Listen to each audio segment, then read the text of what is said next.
Je mets les pieds où je veux, Little John. Et c'est souvent dans la gueule.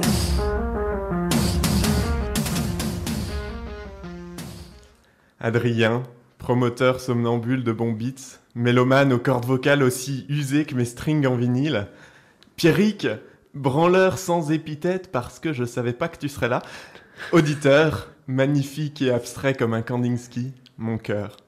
Sais-tu toi aussi apprécier les bruits du monde comme il se doit? As-tu les tympans assez sensibles pour savoir savourer la délicatesse de sons inconnus neufs à ton oreille? As-tu seulement déjà pris le temps d'écouter le roulement d'une goutte de rosée sur une feuille au petit matin, le feulement délicat d'une main d'artiste sur le marbre sculpté, les basses imperceptibles et inconnues émanant du fond des abysses, le déchirement de la chair quand l'obstétricien n'a pas eu le temps de s'occuper de l'épisiotomie?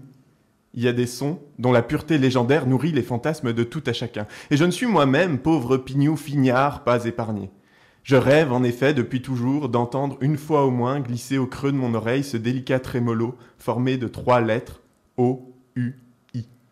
En effet, quoique j'eus un temps loué celles et ceux qui refusèrent de me tripoter le génitoire, comme disait Einstein, je remercie ceux qui un jour m'ont dit non, ça m'a obligé à le faire moi-même, je lâcherais volontiers ma pine pour laisser un instant au moins quelqu'un d'autre l'apprendre.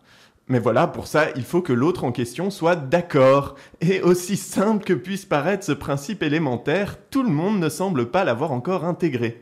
En témoignent les 75 000 viols et les 198 000 tentatives dans notre pays chaque année. D'aucuns essaient de s'en défendre. L'autre a pas dit non. Bien sûr qu'il ou elle a pas dit non. Qui peut dire non avec 5 grammes de morito dans le sang que tu lui as payé? Qui peut dire non écrasé de tout ton poids et menacé? Qui peut dire non inconscient, la tête dans le seau et dans son vomi? Qui peut dire non quand il est endormi? Qui peut dire non quand tu ne prends même plus la peine de l'écouter depuis que vous êtes mariés? Et après quoi?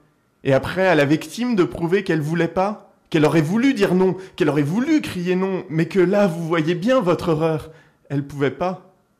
Et toujours, comme une aura indélébile, le doute de ce qu'on a fait, de ce qu'on a dit, de ce qu'on portait, de où on était.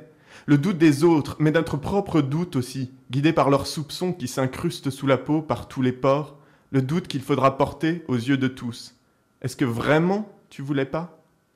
Yes means yes est une loi californienne, la première du genre aux États-Unis. Elle stipule que les partenaires sexuels doivent donner leur accord explicite, conscient et volontaire avant toute relation sexuelle.